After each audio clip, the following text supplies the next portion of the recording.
Hello दोस्तों, राधे राधे। स्वागत है आप सभी का हमारे YouTube चैनल कान्हा जी में। दोस्तों, आज मैं आप सभी को बृहस्पतिवार व्रत कथा सुनाने जा रही हूँ, जिसे सुनकर व्यक्ति की सभी मनोकामनाएं पूर्ण होती हैं।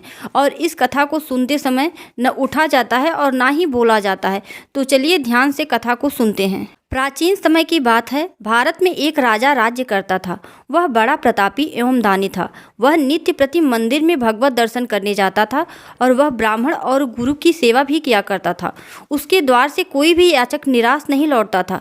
वह प्रत्येक गुरुवार को व्रत रखता एवं पूजन करता था, परंतु यह सब बातें उसकी रानी को अच्छी नहीं लगती थी। वह न व्रत करती और न ही किसी को एक भी पैसा दान रूप में देती थी। वह राजा से भी ऐसा करने से मना करती थी। एक समय की बात है, राजा शिकार खेलने वन को चले गए। घर पर रानी और दासी थी। उस समय गुरु बृहस्पति देव साधु का रूप धारण कर राजा के दरवाजे पर भिक्षा मांगने आए।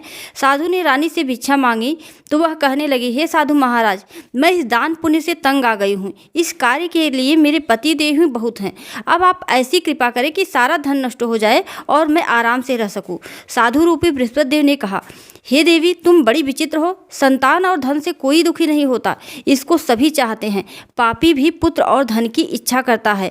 अगर तुम्हारे पास धन अधिक है तो भूखे मनुष्यों को भोजन कराओ, प्याऊ लगवाओ, ब्राह्मणों को दान दो, धर्मशालाएं बनवाओ, कुआं, तालाब, बावड़ी, बाग बगीचे आदि का निर्माण कराओ तथा निर्धनों की कुंवारी कन्याओं का विवाह कराओ, साथ ही यज्ञ आदि करो। इस प्रकार के कर्मों से आपके कुल का नाम लोक परलोक में सार्थक होगा एवं स्वर्ग की प्राप्ति होगी। परंतु रानी साधु की इन बातों से खुश नहीं हुई। उसने कहा, हे साधु महाराज, मुझे ऐसे धन की आवश्यकता नहीं जिसको मैं अन्य लोगों को दान दूं तथा जिसको रखने और संभालने में ही सारा समय नष्ट हो जाए। साधु ने कहा, हे देवी, यदि तुम्हारी ऐसी इच्छा है, मैं जैसा तुम्हें बताता हूँ वैसा ही करना।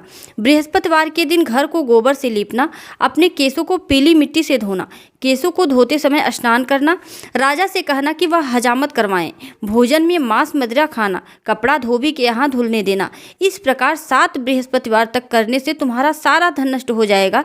यह कहकर साधु महाराज रूपी बृहस्पति देव अंतर ध्यान हो गए। रानी ने साधु के कहने के अनुसार 7 बृहस्पतिवार तक वैसा ही करने का विचार किया जैसा साधु महाराज ने बताया था। ऐसा करते हुए केवल 3 बृहस्पतिवार ही बीते थे कि उसकी समस्त धन संपत्ति नष्ट हो गई। भोजन के लिए दोनों समय परिवार तरसने लगा तथा सांसारिक भोगों से दुखी रहने लगा। तब राजा ने रानी से कहा, हे रानी, तुम यहाँ पर रहो, मैं परदेश जा रहा हूँ, वहाँ कोई काम धंधा करूँगा, शायद हमारा भाग्य बदल जाए। ऐसा कहकर राजा परदेश चला गया। वह वहाँ जंगल से लकड़ी काट कर लाता और शहर में बेचकर अपना जीवन व्यतीत करने लगा। इधर राजा के बिना रानी और दासी दुखी रहने लगी। किसी दिन भोजन मिलता तो किसी दिन जल पीकर ही रह जाती। एक समय रानी और दासी को 7 दिन बिना भोजन के व्यतीत करना पड़ा। तो रानी ने अपनी दासी से कहा, यहाँ पासी के नगर में मेरी बहन रहती है, वह बड़ी धनवान है, तू उसके पास जा और 5 सेर बेझर मांगकर ले आ, जिससे कुछ समय के लिए गुजर हो जाएगी। दासी रानी की बहन के पास गई। रानी की बहन उस समय पूजा कर रही थी। बृहस्पतिवार का दिन था। दासी ने रानी की बहन से कहा, हे रानी, मुझे आपकी बहन ने भेजा है, मुझे 5 सेर बेझर दे दो। दासी ने यह बात अनेक बार कही, परंतु रानी की बहन ने उसे कोई उत्तर नहीं दिया, क्योंकि वह उस समय बृहस्पतिवार की कथा सुन रही थी। जब दासी को रानी की बहन से कोई उत्तर नहीं मिला तो वह बहुत दुखी हुई और उसे क्रोध भी आया। वह लौटकर रानी से बोली, हे रानी, आपकी बहन बहुत धनी स्त्री है, मगर वह छोटे लोगों से बात नहीं करती है। मैंने उससे कहा तो उसने कोई उत्तर नहीं दिया। मैं वापस चली आई। रानी बोली, हे दासी, इसमें उसका कोई दोष नहीं है। जब बुरे दिन आते हैं तब कोई सहारा नहीं देता। अच्छे बुरे का ज्ञान विपत्ति में ही लगता है। जो ईश्वर की इच्छा होगी वही होगा। यह सब हमारे भाग्य का ही दोष है। उधर रानी की बहन ने सोचा कि मेरी बहन की दासी आई थी, परंतु मैं उससे नहीं बोली, इससे उसको जरूर दुख पहुंचा होगा। अतः कथा सुन और विष्णु भगवान का पूजन समाप्त कर वह अपनी बहन के घर आई और कहने लगी, हे बहन, मैं बृहस्पतिवार का व्रत कर रही थी। तुम्हारी दासी हमारे घर गई थी, परंतु जब तक कथा होती है न उठते हैं न बोलते हैं, इसलिए नहीं बोली। दासी क्यों गई थी? रानी बोली, बहन, हमारे घर अनाज नहीं था। वैसे तुमसे कोई बात छिपी नहीं है, इस कारण मैंने दासी को तुम्हारे पास 5 सेर बेझर लेने के लिए भेजा था। रानी की बहन बोली, बहन, बृहस्पति भगवान सबकी मनोकामना पूर्ण करते हैं। देखो, शायद तुम्हारे घर में अनाज रखा हो। यह सुनकर दासी घर के अंदर गई। उसे एक घड़ा बेझर का भरा मिल गया। उसे बड़ी हैरानी हुई, क्योंकि उसने एक एक बर्तन देख लिया था। उसने बाहर आकर रानी को बताया। दासी अपनी रानी से कहने लगी, हे रानी, देखो, वैसे हमको जब अन्न नहीं मिलता तो हम रोज ही व्रत करते हैं। अगर इनसे व्रत की विधि और कथा पूछ ली जाए तो उसे हम भी किया करेंगे। दासी के कहने पर रानी ने अपनी बहन से बृहस्पतिवार व्रत के बारे में पूछा। उसकी बहन ने बताया, हे रानी बहन, बृहस्पतिवार को सूर्योदय से पूर्व उठकर स्नान करके बृहस्पतिवार का व्रत करना चाहिए, लेकिन उस दिन सिर नहीं धोना चाहिए। बृहस्पतिवार के व्रत में चने की दाल और मुनक्का से विष्णु भगवान का केले की वृक्ष की जड़ में पूजन करें तथा दीपक जलावें। उस दिन एक ही समय भोजन करें। भोजन पीले खाद्य पदार्थ का करें तथा कथा सुने। इस प्रकार करने से गुरु भगवान प्रसन्न होते हैं, अन्न पुत्र धन देते हैं, मनोकामना पूर्ण करते हैं। व्रत और पूजन की विधि बताकर रानी की बहन अपने घर लौट गई। रानी और दासी दोनों ने निश्चय किया कि बृहस्पति देव भगवान का पूजन जरूर करेंगे। 7 दिन बाद जब बृहस्पतिवार आया तो उन्होंने व्रत रखा। घुड़साल में जाकर चना गुड़ बीन लाई तथा उसकी दाल से केले की जड़ तथा भगवान का पूजन किया। अब भोजन पीला कहाँ से आए? दोनों बड़ी दुखी हुई, परंतु उन्होंने श्रद्धा के साथ व्रत किया था, इस कारण बृहस्पति भगवान प्रसन्न थे। एक साधारण व्यक्ति के रूप में 2 थालों में सुंदर पीला भोजन लेकर आए और दासी को देकर बोले, हे दासी, यह भोजन तुम्हारे और रानी के लिए है, तुम दोनों करना। दासी भोजन पाकर बड़ी प्रसन्न हुई और रानी से बोली, रानी जी भोजन कर लो। रानी को भोजन के बारे में कुछ नहीं पता था, इसलिए वह दासी से बोली, जा तो ही भोजन कर, क्योंकि तू व्यर्थ में हमारी हंसी उड़ाती है। दासी बोली, एक व्यक्ति भोजन दे गया है। रानी कहने लगी, वह तेरे लिए ही भोजन दे गया है, तू ही भोजन कर। दासी ने कहा, वह व्यक्ति हम दोनों के लिए 2 थालों में भोजन दे गया है, इसलिए मैं और आप साथ साथ भोजन करेंगे। दोनों ने गुरु भगवान को नमस्कार कर भोजन प्रारंभ किया। उसके बाद से वे प्रत्येक बृहस्पतिवार को गुरु भगवान का व्रत और पूजन करने लगी। बृहस्पति भगवान की कृपा से उनके पास धन हो गया, परंतु रानी फिर पहले की तरह आलस्य करने लगी। तब दासी बोली, देखो रानी, तुम पहले भी आलस्य करती थी, तुम्हें धन रखने में कष्ट होता था, इस कारण सभी धन नष्ट हो गया। अब गुरु भगवान की कृपा से धन मिला है तो फिर तुम्हें आलस्य होता है। बड़ी मुसीबतों के बाद हमने यह धन पाया है, इसलिए हमें दान पुण्य करना चाहिए। तुम भूखे मनुष्य को भोजन कराओ, प्याऊ लगवाओ, ब्राह्मणों को दान दो, मंदिर पाठशाला बनवाकर दान दो, कुंवारी कन्याओं का विवाह कराओ, धन को शुभ कार्यों में खर्च करो, जिससे तुम्हारे कुल का यश बढ़े तथा स्वर्ग प्राप्त हो और पितर प्रसन्न हो। दासी की बात मानकर रानी ने इसी प्रकार के सत्कर्म करने प्रारंभ किए, जिससे उसका काफी यश फैलने लगा। एक दिन रानी और दासी आपस में विचार करने लगी कि न जाने राजा किस दशा में होंगे, उनकी कोई खोज खबर नहीं है। गुरु भगवान से उन्होंने प्रार्थना की और भगवान ने रात्रि में राजा को स्वप्न में कहा, हे राजा, उठ, तेरी रानी तुझको याद करती है, अपने देश लौट जा। राजा प्रातःकाल उठकर जंगल से लकड़ियां काटकर लाने के लिए जंगल की ओर चल पड़ा। जंगल से गुजरते हुए वह सोचने लगा, रानी की गलती से उसे कितने दुख भोगने पड़े। राजपाट छोड़कर उसे जंगल में आकर रहना पड़ा। जंगल से लकड़ियां काटकर उन्हें बेचकर गुजारा करना पड़ा। उसी समय उस जंगल में बृहस्पति देव एक साधु का रूप धारण कर राजा के पास आए और बोले, हे लकड़हारे, तुम इस सुनसान जंगल में किस चिंता में बैठे हो, मुझे बतलाओ। यह सुन राजा के नेत्रों में जल भर आया और साधु की वंदना कर बोला, हे प्रभु, आप सब कुछ जानने वाले हैं। इतना कहकर राजा ने साधु को अपनी संपूर्ण कहानी सुना दी। महात्मा दयालु होते हैं। वे राजा से बोले, हे राजा, तुम्हारी पत्नी ने बृहस्पति देव के प्रति अपराध किया था, जिसके कारण तुम्हारी यह दशा हुई। अब तुम किसी प्रकार की चिंता मत करो, भगवान तुम्हें पहले से अधिक धन देंगे, क्योंकि तुम्हारी पत्नी ने भी बृहस्पतिवार का व्रत प्रारंभ कर दिया है।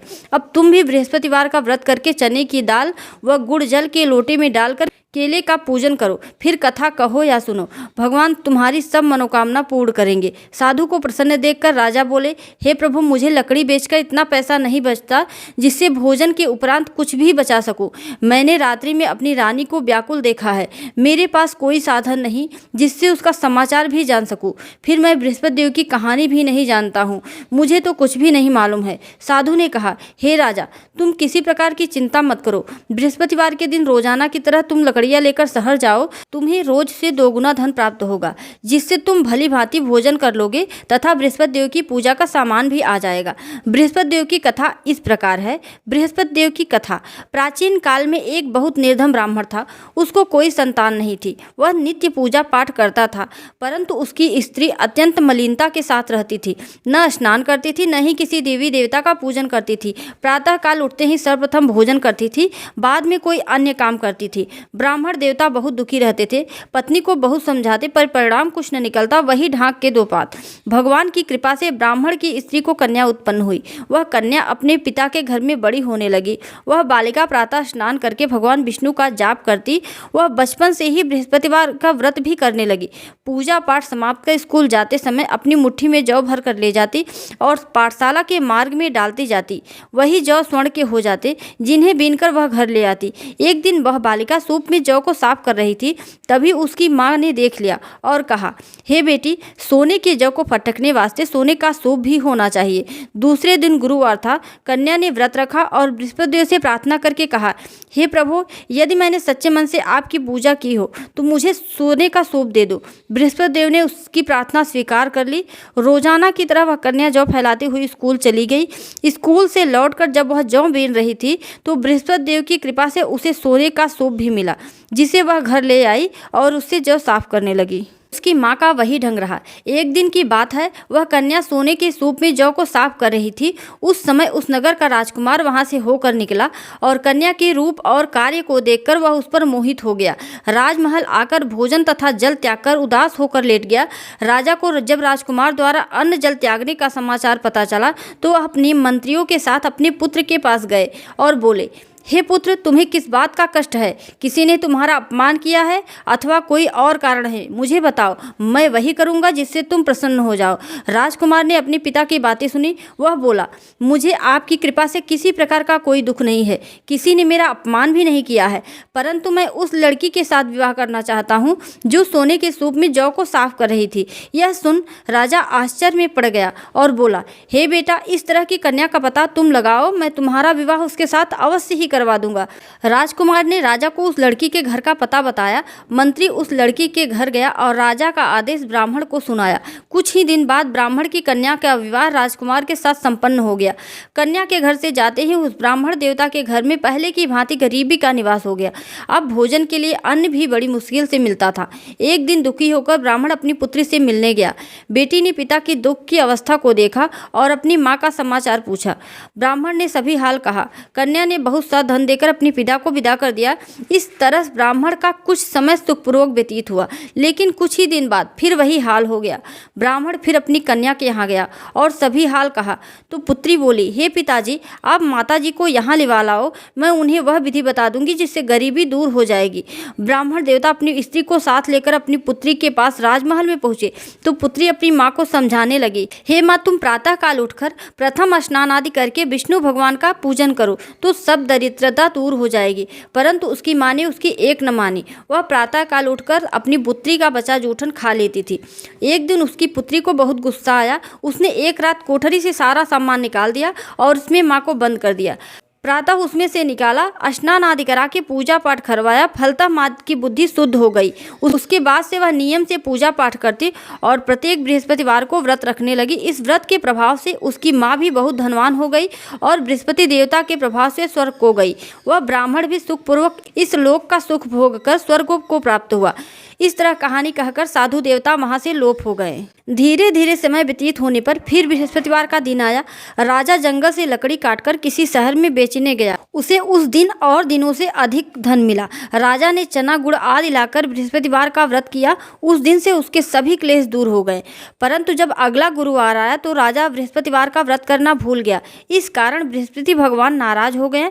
उस दिन उस नगर के राजा ने विशाल यज्ञ का आयोजन किया था और समस्त राज्य में घोषणा करवा दी थी कि कोई भी मनुष्य अपने घर में भोजन नहीं बनाएगा और न ही आग जलाएगा। सभी लोग राजमहल में भोजन करेंगे। जो इस आज्ञा का पालन नहीं करेगा उसे फांसी की सजा दी जाएगी। राजा के आज्ञा अनुसार राज्य के सभी निवासी राजा के भोज में सम्मिलित हुए, लेकिन लकड़हारा कुछ विलंब से पहुंचा, इसलिए राजा उसको अपने महल में ले गए। जब राजा लकड़हारे को भोजन करा रहे थे तो रानी की दृष्टि उस खूंटी पर पड़ी जिस पर उसका हार लटका हुआ था, जो उसे दिखलाई नहीं दिया। रानी को निश्चय हो गया कि मेरा हार इस लकड़हारे ने चुरा लिया है। उसी समय सैनिक बुलवाकर उसको जेल में डलवा दिया। जब लकड़हारा जेल खाने में गया तो बहुत दुखी होकर विचार करने लगा कि न जाने कौन से पूर्व जन्म के कर्म से मुझे यह दुख प्राप्त हुआ है, और उसी साधु को याद करने लगा जो जंगल में मिला था। तत्काल बृहस्पति देव साधु के रूप में प्रकट हो गए और उसकी दशा को देखकर कहने लगे, अरे मूर्ख, तूने बृहस्पति देव की कथा नहीं की, इसी कारण तुझे दुख प्राप्त हुआ है। अब चिंता मत कर, बृहस्पतिवार के दिन जेल खाने के दरवाजे पर 4 पैसे पड़े मिलेंगे, उनसे तू बृहस्पति देव की पूजा करना, तेरे सभी कष्ट दूर हो जाएंगे। अगले बृहस्पतिवार को उसे जेल के द्वार पर 4 पैसे मिले। राजा ने पूजा का सामान मंगवाकर कथा कही और प्रसाद बांटा। उसी रात्रि को बृहस्पति देव ने उस नगर के राजा को स्वप्न में कहा, हे राजा, तूने जिस आदमी को जेल खाने में बंद कर दिया है वह निर्दोष है, वह राजा है, उसे छोड़ देना। रानी का हार उसी खूंटी पर लटका हुआ है। अगर तू ऐसा नहीं करेगा मैं तेरे राज्य को नष्ट कर दूंगा। राजा प्रातःकाल उठा और खूंटी पर हार टंगा देखकर लकड़हारे को बुलाकर क्षमा याचना मांगे तथा राजा के योग्य सुंदर वस्त्र आभूषण भेंट कर उसे विदा किया। गुरुदेव की आज्ञा अनुसार राजा अपने नगर को चल दिया। जब राजा नगर के निकट पहुंचा तो उसे बहुत आश्चर्य हुआ। नगर में पहले से अधिक बाग, तालाब और बहुत सी धर्मशालाएं, मंदिर आदि बने हुए थे। राजा ने पूछा कि यह सब किसका बाग और धर्मशाला है। तब नगर के सब लोग कहने लगे कि यह सब दासी और रानी द्वारा बनवाए गए हैं। राजा को आश्चर्य हुआ और गुस्सा भी आया। जब रानी ने खबर सुनी कि राजा आ रहे हैं तो अपनी दासी से कहा, हे दासी, देख राजा हमको कितनी बुरी हालत में छोड़कर गए थे, वह हमारी बदली हुई हालत देखकर लौट न जाएं, इसलिए तू दरवाजे पर खड़ी हो जा। रानी की आज्ञा अनुसार दासी दरवाजे पर खड़ी हो गई और जब राजा आए तो वह उन्हें अपने साथ महल में लिवा लाई। राजा ने क्रोध करके अपनी तलवार निकाली और रानी से पूछने लगा, बताओ यह धन तुम्हें कैसे प्राप्त हुआ। तब रानी ने बताया, यह सब धन हमें बृहस्पति देव के व्रत के प्रभाव से प्राप्त हुआ है। राजा ने तब निश्चय किया कि 7 रोज बाद तो सभी बृहस्पति देव का पूजन करते हैं, परंतु मैं रोजाना में दिन में 3 बार कथा कहा करूंगा तथा रोज व्रत किया करूंगा। अब हर समय राजा के दुपट्टे में चने की दाल बधी रहती थी तथा दिन में वह 3 बार कथा कहता। एक रोज राजा ने विचार किया कि चलो अपनी बहन के यहाँ हो आऊं। इस तरह निश्चय कर घोड़े पर सवार होकर अपनी बहन के यहाँ चल दिया। मार्ग में उसने देखा कि कुछ लोग मुर्दे को लिए जा रहे हैं। उन्हें रोककर राजा ने कहा, अरे भाइयों, मेरी बृहस्पतिवार की कथा सुन लो। वो बोले, लो हमारा संबंधी मर गया है और तुम्हें कथा की पड़ी है। 1-2 आदमी बोले, कहो हम तुम्हारी कथा भी सुनेंगे। राजा ने दाल निकाली और कथा कहनी शुरू कर दी। कथा आधी हुई कि मुर्दा हिलने लगा। कथा खत्म होते होते राम राम करता मुर्दा खड़ा हो गया। राजा आगे बढ़ा। उसे चलते चलते शाम हो गई। आगे मार्ग में उसे किसान खेत में हल चलाता मिला। राजा उससे बोला, अरे भैया, मेरी बृहस्पतिवार की कथा सुन लो। किसान बोला, जब तक मैं तेरी कथा सुनूंगा 4 हरैया जोत लूंगा, जा अपनी कथा किसी और को सुनाना। राजा आगे चलने लगा। राजा के हटते ही बैल पछाड़ खाकर गिर गए और किसान के पेट में भयंकर दर्द होने लगा।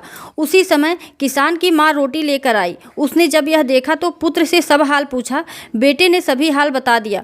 बुढ़िया दौड़ी दौड़ी घुड़सवार के पास गई और बोली, मैं तेरी कथा सुनूंगी, अपनी कथा मेरे खेत पर चलकर ही कहना। राजा ने लौटकर बुढ़िया के खेत पर जाकर कथा कही, जिसके सुनते ही बैल खड़े हो गए और किसान के पेट का दर्द भी बंद हो गया। राजा अपनी बहन के घर पहुंच गया। बहन ने भाई की खूब मेहमानी की। दूसरे रोज राजा प्रातःकाल जागा तो देखने लगा कि सभी लोग भोजन कर रहे हैं। राजा ने अपनी बहन से कहा कि ऐसा कोई मनुष्य है जिसने भोजन नहीं किया हो तो मेरी बृहस्पतिवार की कथा सुन ले। बहन बोली, हे भैया, यह देश ऐसा ही है, पहले यहाँ के लोग भोजन करते हैं, बाद में कोई अन्य काम करते हैं। अगर पड़ोस में कोई होते देख आती हूँ। ऐसा कहकर बहन देखने चली गई, परंतु उसे कोई भी ऐसा व्यक्ति नहीं मिला जिसने भोजन न किया हो। अंततः वह कुम्हार के घर गई जिसका लड़का बीमार था और उसे मालूम हुआ कि उसके यहाँ 3 दिन से किसी ने भोजन नहीं किया है। रानी ने अपने भाई की कथा सुनने के लिए कुम्हार से आग्रह किया तो वह तैयार हो गया। राजा ने जाकर बृहस्पतिवार की कथा कही, जिसको सुनकर लड़का एकदम ठीक हो गया। अब तो हर ओर राजा की प्रशंसा होने लगी। राजा ने अपनी बहन से कहा, हे बहन, मैं अपने घर जाऊंगा, तुम भी तैयार हो जाओ। राजा की बहन ने अपनी सास से अपने भाई के साथ जाने की आज्ञा मांगी।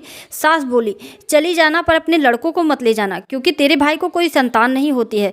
बहन ने अपने भाई से कहा, हे भैया, मैं तो चलूंगी, परंतु कोई बालक नहीं जाएगा। राजा ने कहा, जब कोई बालक नहीं जाएगा तो तुम जाकर क्या करोगी। अत्यंत दुखी मन से राजा अपने नगर को लौट आया। राजा ने अपनी रानी से कहा, हम निसंतान है, इसलिए हमारे घर कोई आना पसंद नहीं करता। इतना कहकर वह बिना भोजन किए सैया पर लेट गया। रानी बोली, हे प्रभु, बृहस्पति देव ने हमें सब कुछ दिया है, वे हमें संतान भी अवश्य देंगे। उसी रात बृहस्पति देव ने राजा को स्वप्न में कहा, हे राजा, उठ, सभी सोच त्याग दे, तेरी रानी गर्भवती है। राजा को यह जानकर बड़ी प्रसन्नता हुई। 9वें महीने रानी के गर्भ से एक सुंदर पुत्र पैदा हुआ। जब राजा की बहन ने यह शुभ समाचार सुना तो वह बहुत खुश हुई और बधाई लेकर भाई के यहाँ आई। तभी रानी ने कहा, घोड़ा चढ़कर नहीं आई, गधा चढ़ी आई। राजा की बहन बोली, भाई, मैं इस प्रकार न कहती तो तुम्हें औलाद कैसे मिलती। बृहस्पति देव ऐसे ही हैं, जिसके मन में जो कामनाएं होती हैं सभी को पूर्ण करते हैं। जो सद्भावना पूर्वक बृहस्पतिवार का व्रत करता है एवं पढ़ता है अथवा दूसरों को सुनाता है, बृहस्पति देव उसकी सभी मनोकामना पूर्ण करते हैं। बृहस्पति देव उनकी सदैव रक्षा करते हैं। जो संसार में सद्भावना व सच्चे हृदय से बृहस्पति देव का पूजन करते हैं, उसकी सभी मनोकामनाएं उसी प्रकार पूर्ण होती हैं जैसे रानी और राजा ने बृहस्पति देव की कथा का गुणगान किया। उनकी सभी इच्छाएं बृहस्पति देव ने पूर्ण की। मनुष्य को हृदय से उनका मनन करते हुए उनकी जय जयकार करनी चाहिए। बोलो बृहस्पति भगवान की जय। तो दोस्तों, अगर आप कोई व्रत करना चाहते हैं या फिर उसके बारे में जानना चाहते हैं तो कान्हा जी चैनल को सब्सक्राइब जरूर कर लें, क्योंकि इस पर व्रत एवं त्यौहार से जुड़ी हर एक अपडेट आपको मिलती रहेगी। मिलते हैं नेक्स्ट वीडियो में। धन्यवाद।